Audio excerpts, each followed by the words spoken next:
Well. Here we are again, guys. Today, February 11th upload, doing Numbers 17 through 20. These people, they ain't been trusting the Lord. They're really losing faith. They're thinking they're not even going to make it to the land of milk and honey. A lot of people have died from rejecting the word of the Lord, not trusting Him after He's performed all these miracles. They're getting burned up by fire and getting a plague on them. The earth is swallowing them up. They've been really going through it the last couple of episodes. So let's just see where things progress from here. On to number 17, like I said, and through 20. I think I already said that. February 11th. Let's just jump into this. This first part is called the budding of Aaron's rod. So, the Lord spoke to Moses, saying, "Speak to the children of Israel, and get from them a rod from each father's house, all their leaders according to their father's houses, 12 rods. Write each man's name on his rod, and you shall write Aaron's name on the rod of Levi, for there shall be one rod for the head of each father's house. Then you shall place them in the tabernacle of meeting before the testimony, where I meet with you. And it shall be that the rod of the man whom I choose will blossom. Thus I will rid myself of the complaints of the children of Israel, which they make against you."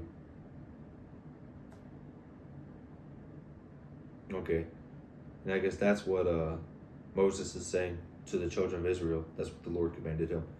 So Moses spoke to the children of Israel, and each of their leaders gave him a rod apiece.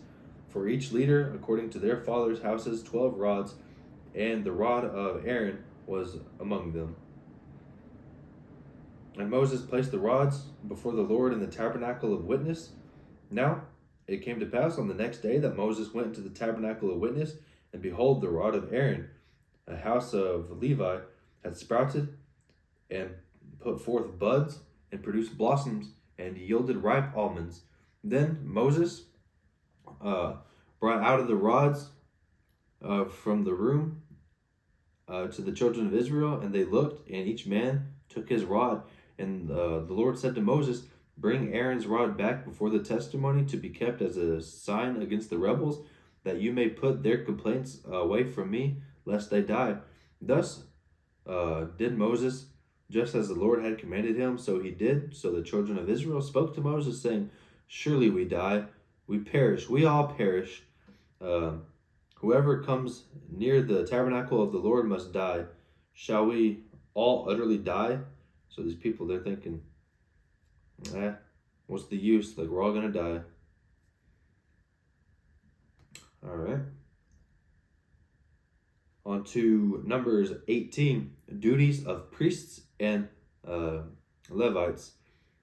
And the Lord said to Aaron, "You and your sons and your father's house with you shall bear the iniquity related to the sanctuary, and you and your sons with you shall bear the iniquity associated with your priesthood.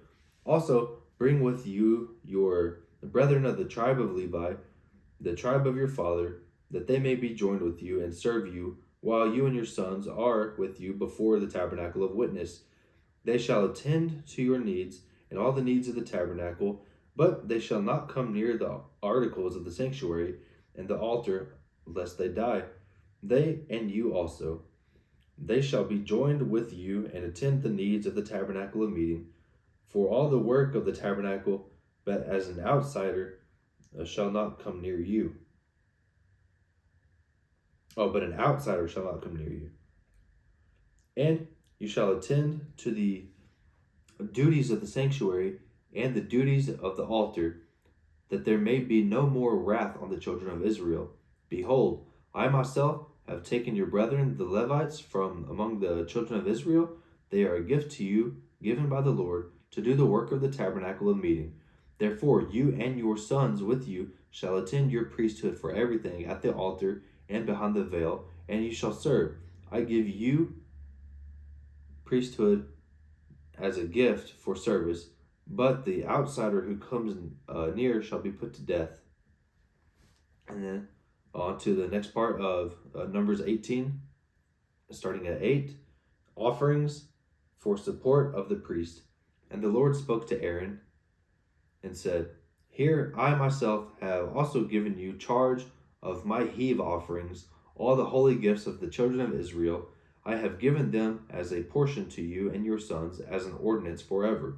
This shall be yours of the most holy things reserved from the fire, for offerings of theirs, every grain offering and every sin offering and every trespass offering which they render to me shall be most holy for you and your sons. In a most holy place you shall eat it. Every male shall eat it. It shall be holy to you. This also is yours, the heave offering of their gift, with all the wave offerings of the children of Israel. I have given them to you and your sons and daughters with you as an ordinance forever. Everyone who is clean in your house may eat it. All the best of the oil, all the best of the new wine and grain, their first fruits, which they offer to the Lord, I have given them to you. Whatever first ripe fruit is in their land, which they bring to the Lord, shall be yours. Everyone who is clean in your house may eat it. Every devoted thing in Israel shall be yours. Everything that first opens the womb of all flesh, which they bring to the Lord, whether man or beast, shall be yours. Nevertheless, the firstborn of man you shall surely redeem, and the firstborn of unclean animals you shall redeem. And those redeemed of the devoted things, you shall redeem them when they're 1 month old, according to your valuation, for 5 shekels of silver, according to the shekel of the sanctuary, which is 20 gerahs, or gerahs maybe. But the firstborn of a cow, the firstborn of a sheep, the firstborn of a goat, you shall not redeem. They are holy. You shall sprinkle their blood on the altar and burn their fat as an offering made by fire for a sweet aroma to the Lord. And their flesh shall be yours, just as the wave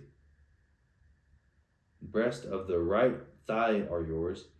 All the heave offerings of the holy things, which are the children of Israel, offer to the Lord, I have given to you and your sons and daughters with you as an ordinance forever. It is a covenant of salt forever before you and your descendants with you. Salt. It's a covenant of salt forever before the Lord with you and your descendants with you. And then the Lord said to Aaron, You shall have no inheritance in their land, nor shall you have any portion among them. I am your portion and your inheritance among the children of Israel. On to tithes for support of the Levites. Numbers 18:21. Behold, I have given the children of Levi all the tithes in Israel as an inheritance in return for the work which they perform, the work of the tabernacle of meeting. Hereafter the children of Israel should not come near the tabernacle of meeting, lest they bear sin and die. But the Levites shall perform the work of the tabernacle of meeting, and they shall bear their iniquities, and it shall be a statute forever throughout your generations, that among the children of Israel they shall have no inheritance. For the tithes of the children of Israel, for which they offer up as a heave offering to the Lord, I have given to the Levites as an inheritance. Therefore I have said to them, among the children of Israel they shall have no inheritance. And why do they need one? If they're getting like all these offerings, they get a piece of it. Their needs are taken care of. On to the tithe of the Levites, Numbers 18:25.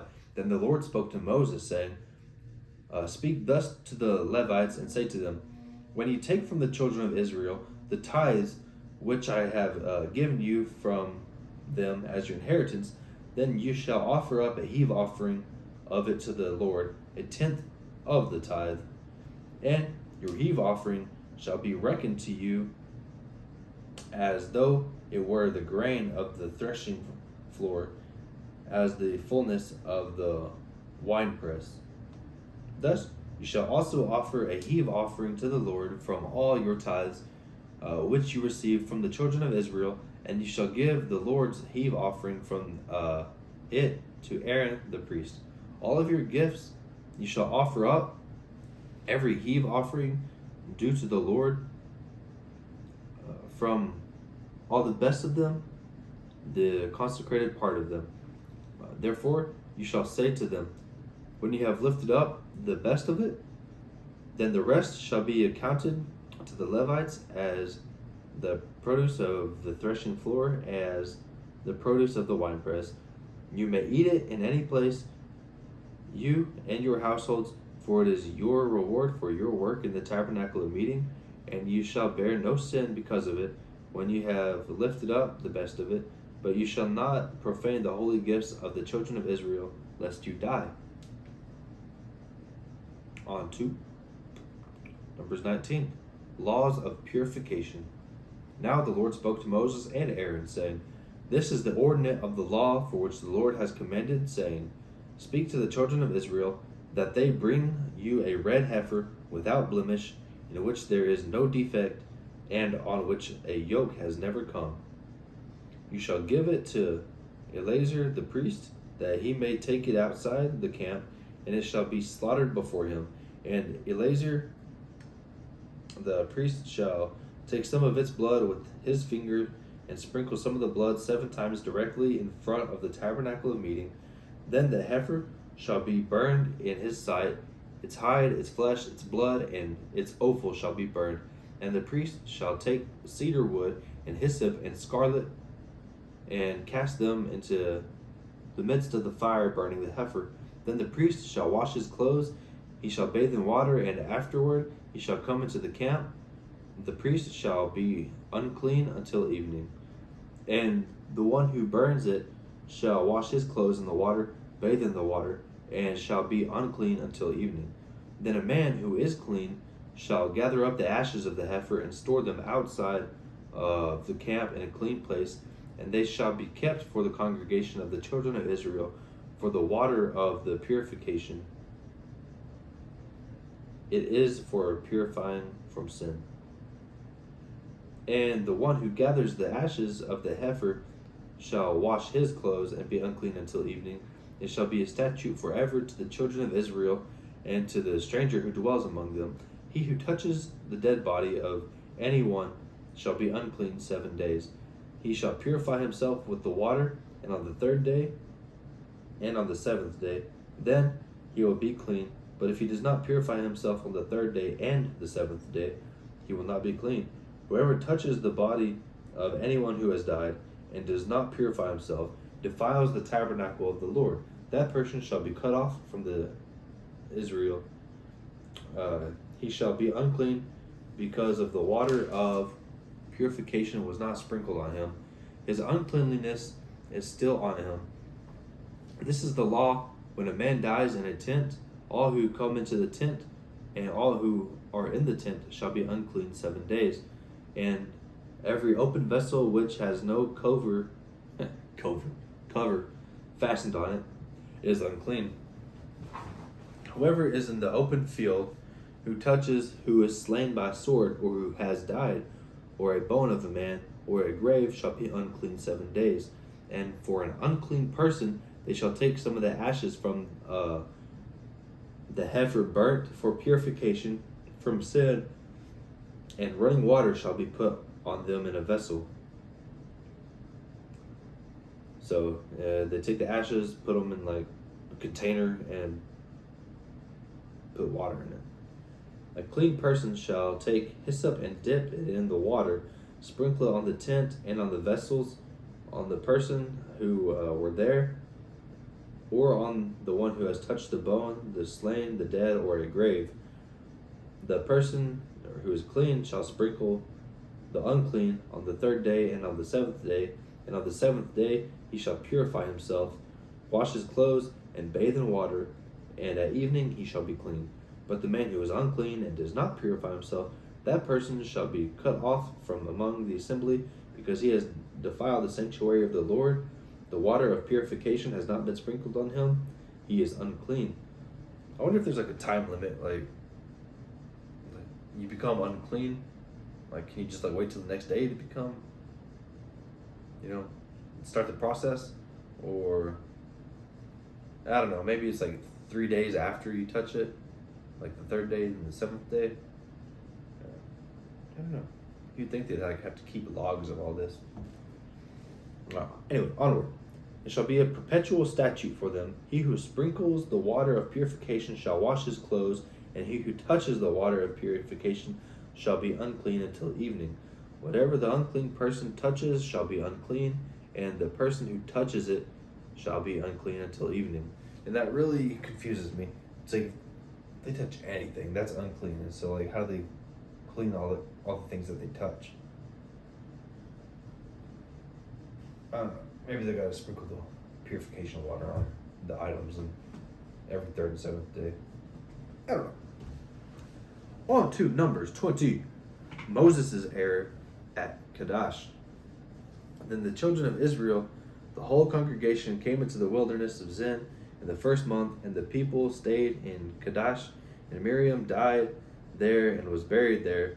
Now there was no water for the congregation, so they gathered together against Moses and Aaron, and the people contended with Moses, saying, "If only we had died when our brethren died before the Lord." Look at them complaining again. "Why have you brought up the assembly of the Lord into this wilderness, that we and our animals should die here? And why have you made us come up out of Egypt to bring us to this evil place? It is not a place of grain or figs or vines or pomegranates, nor is there any water to drink." So Moses and Aaron went from the presence of the assembly to the door of the tabernacle of meeting, and they fell on their faces, and the glory of the Lord appeared to them. And the Lord spoke to Moses, saying, "Take the rod, you and your brother Aaron, and gather the congregation together. Speak to the rock before their eyes, and it will yield its water. Thus you shall bring water for them out of the rock, and give drink to the congregation and their animals." So Moses took the rod from before the Lord, as he commanded him, and Moses and Aaron gathered the assembly together before the rock, and he said to them, "Hear now, you rebels, you complainers." No, he didn't say that, but he said, "Hear now, you rebels, must we bring water for you out of this rock?" Then Moses lifted his hand and struck the rock twice with his rod, and water came out abundantly, and the congregation and their animals drank. Then the Lord spoke to Moses and Aaron, "Because you did not believe me, to hallow me in the eyes of the children of Israel, therefore you shall not bring this assembly into the land which I have given them." This was the water of Meribah, because the children of Israel contended with the Lord, and he was hallowed among them. So I think just Moses was fed up with these people, and he, instead of like speaking to the rock to give him water, Moses hits it with the stick. So yeah, I guess so the Lord was mad at him and said, "Yeah, because you didn't believe me to hallow me in the eyes of the children of Israel, therefore you shall not bring this assembly into the land which I have given them." So maybe he's delaying like this people's from going into the land of Canaan, which he promised to them. Anyway, continuing on to passage through Edom refused. This is Numbers 20:14. Now Moses sent messengers from Kadesh to the king of Edom. Thus says your brother Israel, "You know all the hardships that has befallen us, how our fathers went down to Egypt, and we dwelt in Egypt a long time, and the Egyptians afflicted us and our fathers. When we cried out to the Lord, he heard our voice, and sent the angel and brought us out of Egypt. Now we are here in Kadesh, a city on the edge of your border. Please let us pass through your country. We will not pass through fields or vineyards, nor we will drink any water from the wells. We will go along the king's highway, and we will not turn aside to the right hand or to the left until we have passed through your territory." Then Edom said to him, "You shall not pass through my land, lest I come out against you with the sword." So the children of Israel said to him, "We will go by the highway, and if I or my livestock drink any of your water, then I will pay for it. Let me only pass through on foot, nothing more." Then the king replied and said, "You shall not pass through." So Edom came out against them with many men, with a strong hand. Thus Edom refused to give Israel passage through his territory, so Israel turned away from him. And on to the death of Aaron. This is Numbers 20:22. Now the children of Israel, the whole congregation, journeyed from Kadesh and came to Mount Hor, Hor. And the Lord spoke to Moses and Aaron in the Mount of Hor by the border of the land of Edom, saying, Aaron shall be gathered to his people, for he shall not enter the land which I have given to the children of Israel, because you rebelled against my word at the water of Meribah.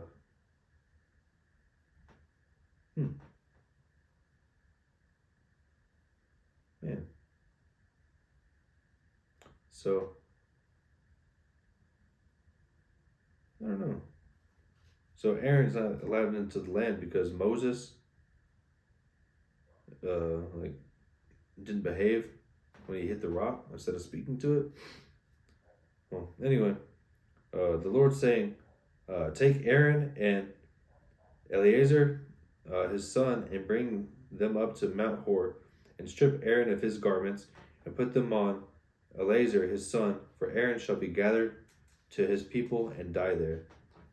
So Moses did just as the Lord commanded, and they went up to Mount Hor in the sight of all the congregation. Moses stripped Aaron of all his garments and put them on Eleazar his son, and Aaron died there on top of the mountains. Then Moses and Eleazar came down from the mountain. Now, when all the congregation saw that Aaron was dead, all the house of Israel mourned for Aaron for 30 days. And maybe that's the punishment to Moses, by taking away Aaron from him, like his brother. Kind of a sad thing. Yeah, that's going to be it for today. We'll see how it all plays out with the children of Israel, see how they make their moves, trying to get to the land of Canaan. Maybe. If you would, just like, comment, subscribe. We'll catch you on the next one. Thank you.